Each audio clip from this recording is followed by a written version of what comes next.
El incendio, el incendio no para.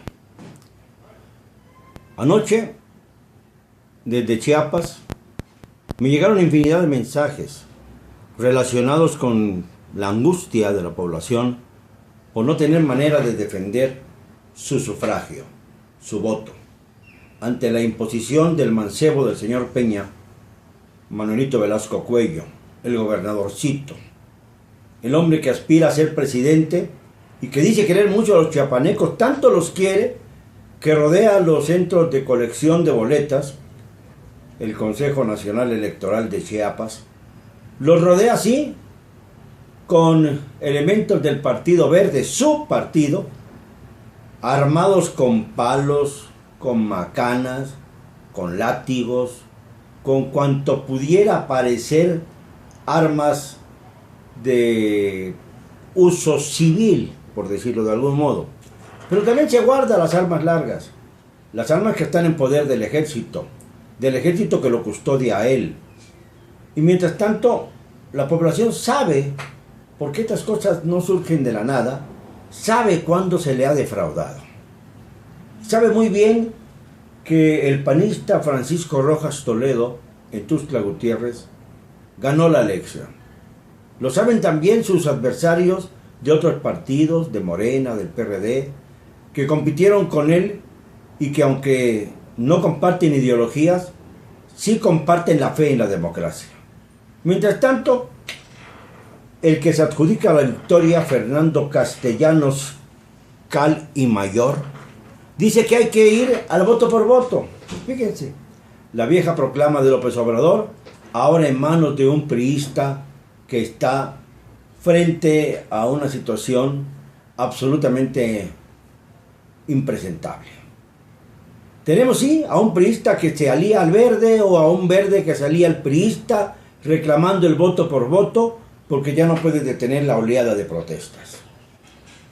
Todo esto ocurre cuando en Oaxaca se le da un golpe frontal a la Coordinadora Nacional de Trabajadores de la Educación. Creen que con esto se va a acabar el problema y no se dan cuenta de que se va a agudizar, puesto que los maestros no van a desaparecer como si fueran abducidos por una mala energía extraterrestre. Es obvio que ahí van a permanecer en Oaxaca y que necesitan resolver su problema y que no ha habido diálogo y que no han sabido encabezar el diálogo, ni dirigirlo, ni motivarlo, que han abusado de la paciencia de la ciudadanía y que han culpado a los maestros de todo lo que ha pasado. Y no es así. Lo más grave es la negligencia del gobierno estatal, la corrupción del gobierno federal, que ha dejado que los maestros crezcan en su protesta porque no son capaces de sentarse a dialogar, que es lo que tienen que hacer los gobernantes, que es lo que tienen que hacer los políticos.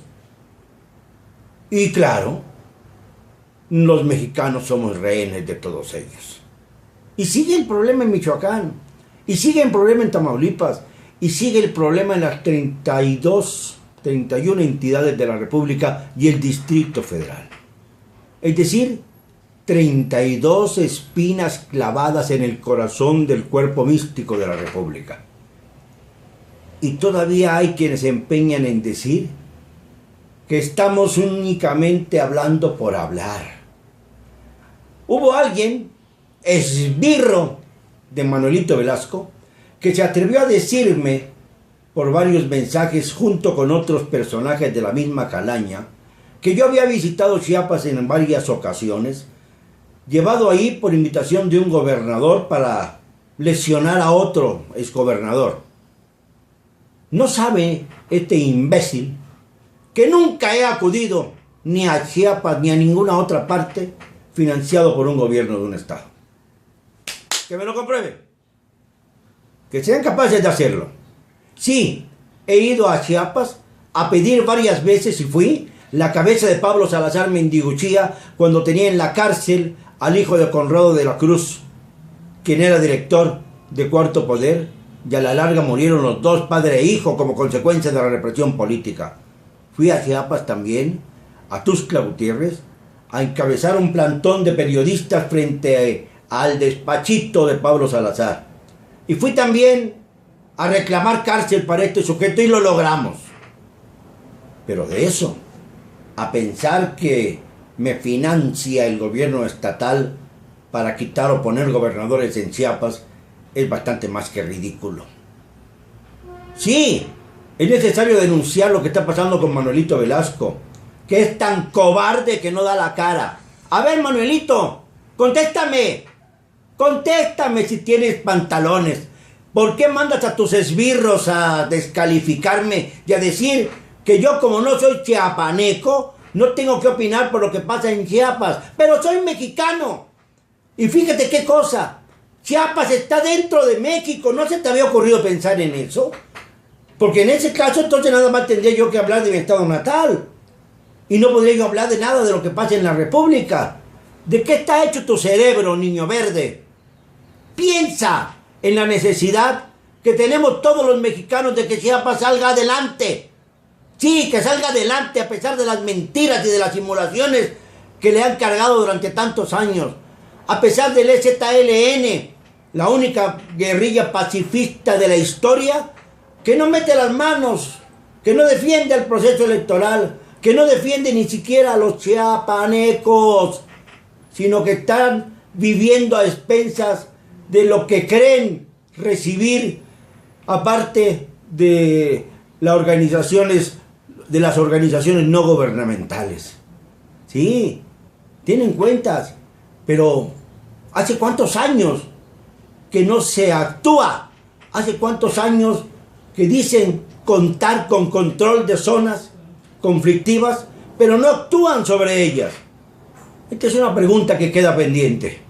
Mientras tanto, a Manuelito Velasco le insisto, compruébeme todas sus falacias que manda a decir con sus esbirros, porque yo voy a proteger mi profesión, mi dignidad, mi poco o mucho prestigio que hubiera yo podido acumular en estos años, pero sobre todo no voy a dejar de ejercer la libertad de expresión y voy a defender a Chiapas con el mismo corazón con el que defiendo a Yucatán, a Tamaulipas, al Distrito Federal, a Chihuahua, a Coahuila, a Oaxaca, con el mismo corazón de mexicano que no se arredra ante las amenazas, advertencias y descalificaciones de los pobres diablos a su servicio, señor Manuelito Velasco.